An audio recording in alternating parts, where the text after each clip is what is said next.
Dark night, we made his hair black as jet. Oh, I said, Jola, have fun there. I kissed on and sang, and sang,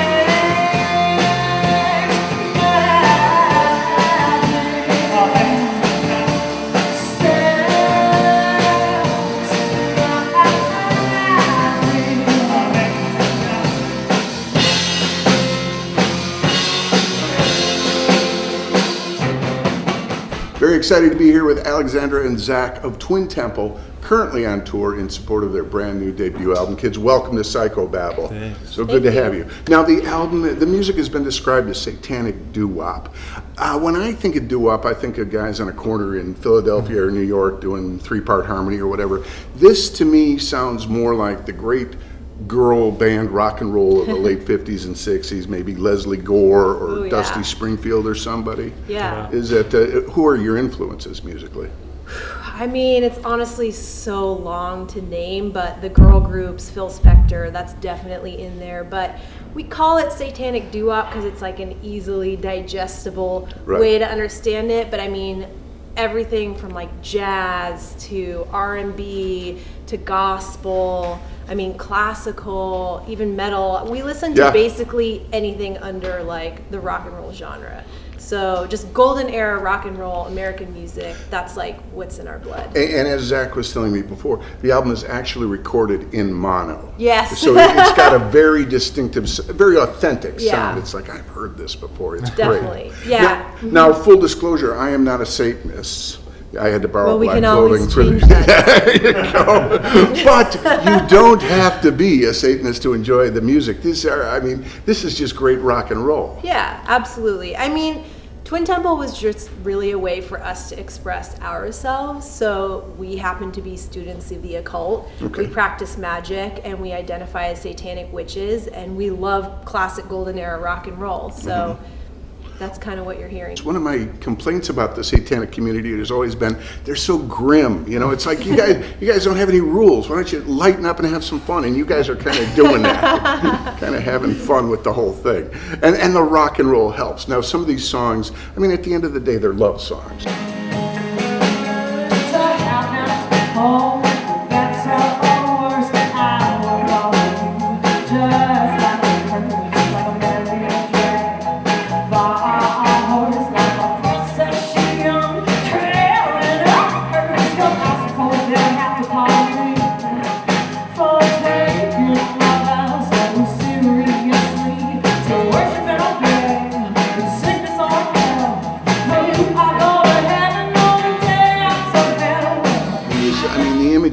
The album cover and everything is very provocative. What sort of response have you gotten? Any flack from people? Absolutely. Well, it seems like the nipple is more offensive and dangerous in America than blood, guts, or any kind of violence out there. I mean, satanic nipples. I mean, as Satanists, we definitely, and as a self-professed feminist, I definitely am behind the Free the Nipple movement. I mean, you have Adam Levine on the Super Bowl. He has both boobs out. Right. Not one, but two. So there's definitely been a lot of pushback on the use of nudity in our art. And funnily enough, the cover, we had to go to 3 different print houses to get it printed. We had to switch digital distribution like 4 times because no one would distribute it with a tiny nipple. Yeah. And we're like, you know, what year is this? Yeah. It's like, come on. It is 1666. Okay. But yeah, it's been kind of eye-opening how much like censorship is being pushed on the band. I feel like I have to keep making disclaimers to people.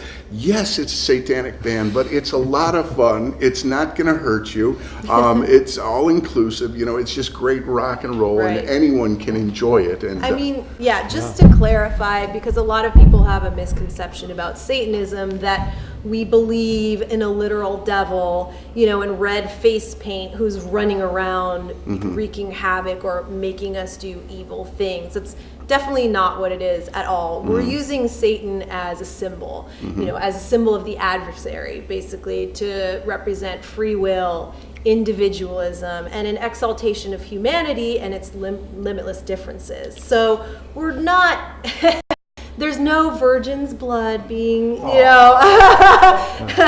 although We got to run.